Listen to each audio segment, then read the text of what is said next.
This is the real story of this painting that my dad told me not to tell anyone, so here I am telling the internet.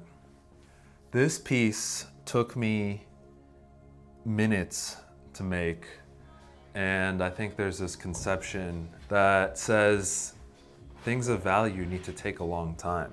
I heard a story recently of Basquiat and Andy Warhol. The first time that Basquiat met Andy Warhol, I guess it was at some lunch thing, and Basquiat idolized Warhol at the time, so he was super excited to be meeting his idol. After lunch, Basquiat ran back to his studio, made a drawing of the two of them, like a portrait, and ran back to the restaurant before Warhol could leave and gave it to him as a gift. And apparently Warhol was pissed because Basquiat was faster than him at making art. I guess Warhol prided himself on how quickly he could make pieces, and turns out Basquiat could too. So when I heard the story, it was like quite liberating for me, because some of my pieces I do make in minutes, and there's this like narrative in my mind that it's like one of these limiting beliefs that we just get from society or whatever, that things of value need to take a long time. Like these masterpieces need to take years. But you know, if you commission a piece of art from someone for, let's just say $1,000, and they tell you it'll take 2 years, would you rather the commission take 2 years or 2 months or 2 weeks? How about if it was $1,000 and you'll get it in 2 years, or $2,000 and you'll get it in 2 weeks?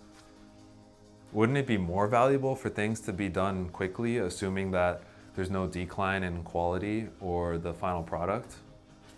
So that's part A, is the time. And then part B is the complexity, that I used to believe that things of value or like good art had to be really complex. And over the years, it's been like a trimming back of the need for things to be complex and allowing things to be simple. That what's really important, I think, is me making pieces that I like, and if that's complex or simple, takes long or takes less time, doesn't matter, because it's a piece that I like is the authentic, deep expression of what I want to create into the world and what I want to express. And I think the best art is the deepest expressions of the artist, because that deep expression of humanity is what the audience craves. It's what people crave. And they feel that in art that is a true, authentic, deep expression of the artist.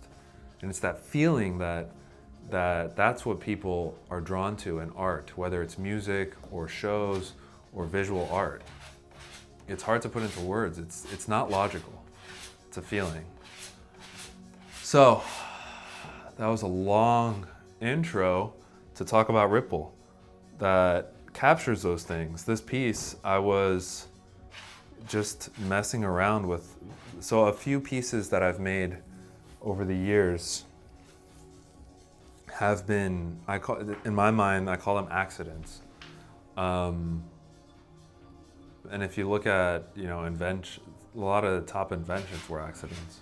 So this was an accident piece. I was honestly just messing around with some leftover paint. This green and this blue and the white, I know that they mix well together. So this was supposed to be just a base layer that I was gonna paint over. And as I was just mindlessly swiping it all around the canvas, I stopped at one point and I was like, oh my God, this is like a really cool piece. This might be something. So I just left it there and I looked at it and I was like, yeah, you know what? It's challenging for me to stop working on a piece at this point, because there is still a part of me that believes that this needs to take longer for it to be good, or this needs to be more complex for it to be good. But no, things can be quick. Things can be quick and easy. Or they can feel easy to me. But I think being an artist and being tuned into this flow state, this mindless flow state, is what creates good art. And that's what happened here. Like, I think because I wasn't trying to make the piece is why the piece was made so quickly and effortlessly. And there's another piece, Synchronicity 1, which I made in 2021, was kind of similar. I was mindlessly and effortlessly experimenting and playing with it at the risk of messing it up. And that's when I created this piece that I still love to this day. Still one of my favorites. So turns out this piece has gotten the most, I don't know if it's the most, but has gotten a lot of positive feedback. A lot of people really like this piece.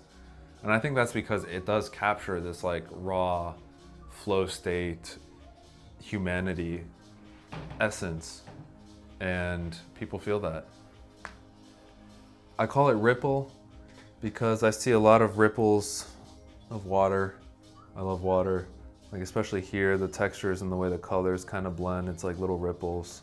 As with all my art, this is to create feelings of calm and wonder and awe. I want people to have my pieces on their wall and be able to look at them for years with a state of like wonder and awe. Like I think it's healthy for the brain to go into these states of wonder and just kind of like zone out a little and just look. And I think it lets the gears turn and our minds process things, and it helps us have better ideas or be more present or like calm our emotions. And that's the beauty of art. That's the beauty of watching a breathtaking movie or a breathtaking performance. It brings us into the present moment and allows the mind to just like shut up for once and just, So that's my goal with my pieces. And hopefully this does that for you too. At the time of posting this video, this piece is still available for collection. So if you're interested, shoot me an email or check out my website. And until then, sign up for my email newsletter to be the first to find out about new works, new projects, other fun stuff that I send exclusively to the email list. And thanks for being here, and like and subscribe. Subscribe to my channel. Do all the things, you know, swipe up, blah, blah, blah, whatever they say these days. And I'll see you around.